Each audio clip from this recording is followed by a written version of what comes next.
Hello students, good morning all of you.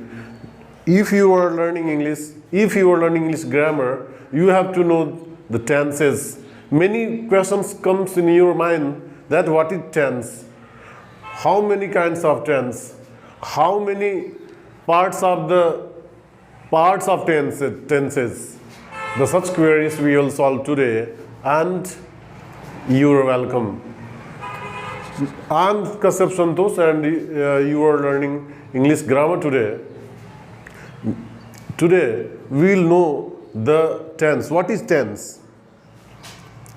यदि आप नए हैं तो चैनल को सब्सक्राइब कीजिए और बेल आइकन दबा दीजिए ताकि आपको लेटेस्ट वीडियोस के लेटेस्ट क्लासेस के नोटिफिकेशन आप तक पहुंचता रहे। तो चलिए बिना देर किए शुरू करते हैं आज का class. Tenses. Tense, what is tense? पहला प्रश्न यही है कि टेंस क्या होता है। टेंस नाम आते ही हमारे मन में आता है ट्रांसलेशन, लेकिन टेंस और ट्रांसलेशन बिल्कुल अलग अलग धारणाएं हैं, अलग अलग थिंग्स है। तो टेंस जो टेम्पस, लैटिन भाषा के टेम्पस शब्द से आया है। टेम्पस मीन्स टाइम होता है। Tempest means time. अब क्वेश्चन है कि which kind of time, what is tense? तो टेंस हम देखेंगे कि टेंस जो होता है टेम्पस बता रहा है। It means tense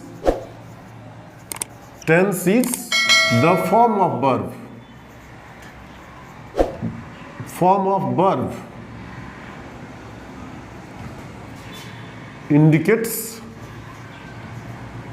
indicates different time.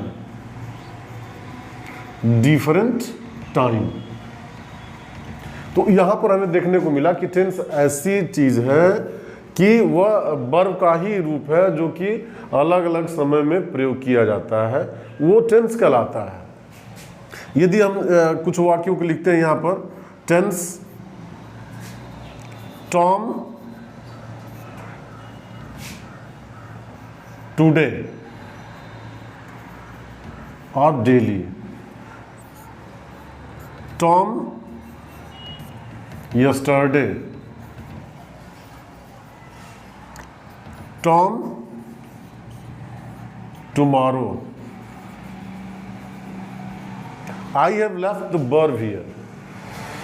यहाँ पर हमने वर्ब को छोड़ रखा है क्योंकि वर्ब हम केवल यूज करेंगे तो टेंस बदल जाएगा। केवल वर्ब के बदलने से टेंस बदल जाता है, यही बताना चाहते हैं कि टेंस क्या होता है। Tense of the form of verb. हम यहाँ पर कोई भी वर्ब लेते हैं, टॉम कम्स डेली, तो यहाँ पर प्रेजेंट फॉर्म हो गया, प्रेजेंट टेंस हो गया। यह पूरा सेंटेंस प्रेजेंट टेंस बता रहा है। Tom came yesterday, form of verb change, tenses change. Form of verb change, tenses change. Will come, although will come is the first form of the verb, present form of verb, but the modal auxiliary is used with the verb, and it is reason that this is future tense. तो हम tense के लिए एक ही theory जाने, एक ही फंडा ये है कि tense is form of verb that is used in different time, और यही क्या होता है, टेंसेज होते हैं। अब टेंसेस कितने होते हैं? ऑल्दो यदि फॉर्म ऑफ वर्ब हम देखेंगे, टेंस जो होगा, टेंस विद्वानों ने अलग अलग किया है, लेकिन tense basically two types of tenses, present and past. There are two types only, but in modern theory there are third tense also come, that is future. Future tense comes. अब यहाँ पर हम देखते हैं कि सबके 4 parts हैं। All the tenses has 4 parts each. Present indefinite, इसको simple present भी कहते हैं, continuous and perfect and perfect continuous. अब इसका यूज हम लोग एक एक करके सीखेंगे कि कैसे कैसे क्या यूज होता है। तो आइए कुछ यूजेस देखते हैं इस टेंसेस के कि वो कौन से टेंस है जिसका कि यूज अलग अलग है। फर्स्ट ऑफ ऑल हम लोग जानेंगे first simple present tense. Simple present tense, it means we can see in another words the present indefinite tense। इसके यूज क्या क्या है, कहाँ कहाँ पर यूज कर सकते हैं। तो आप जान ही गए हैं, you have known that form of verb is tense, very simple and very new for you। Tense, if somebody asks that what is tense, you have to reply that tense is form of verb that is used in different time। And here we are going to discuss the usage of simple present tense। First, simple present का use जो किया जाता है, simple present tense is used first to show habit। किसी भी आदत को दिखाने के लिए, हैबिट एक्शन बताने के लिए सिंपल प्रेजेंट का यूज हम करते हैं। Eg, he drinks, better will be takes tea in the morning. In the morning यहां पर हम देखते हैं कि वर्ब का फॉर्म क्या बता रहा है, तो हैबिट दिखा रहा है। इट मीन्स वह व्यक्ति प्रत्येक सुबह चाय लेता है, चाय पीता है, वो उसकी हैबिट है। I get up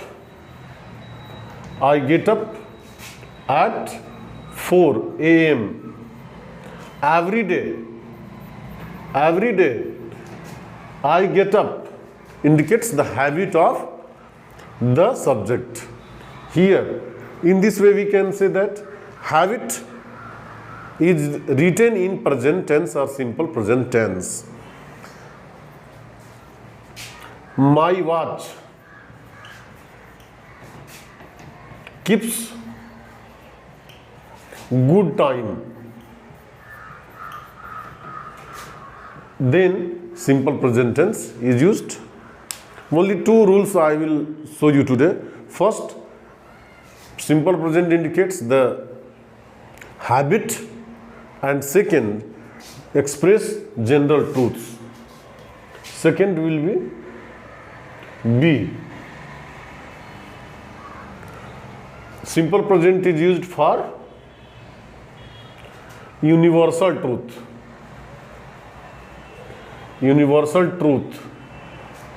universal truth दिखाना हो तो उसके लिए जो यूज होगा वह सिंपल प्रेजेंट टेंस यूज होगा। As eg, the sun rises in the east. The sun rises, here rises indicates the universal truth। We cannot say in past tense that the sun rose in the east। It is wrong because it is universal truth। Honey is sweet। Here honey is sweet, it means be verb is used, the first form of verb is be। Honey is sweet, it means the universal truth। Fortune favors the brave। Fortune favors the brave, it means universal truth। And here favors is used in present tense, simple present tense। In this way we saw that simple present in the next playlist you will find the more usage of simple present tense, and we will get some more and more rules as well as the exercises I will make practice to you। If you are new, subscribe it and press the bell icon। And with this, thank you so much।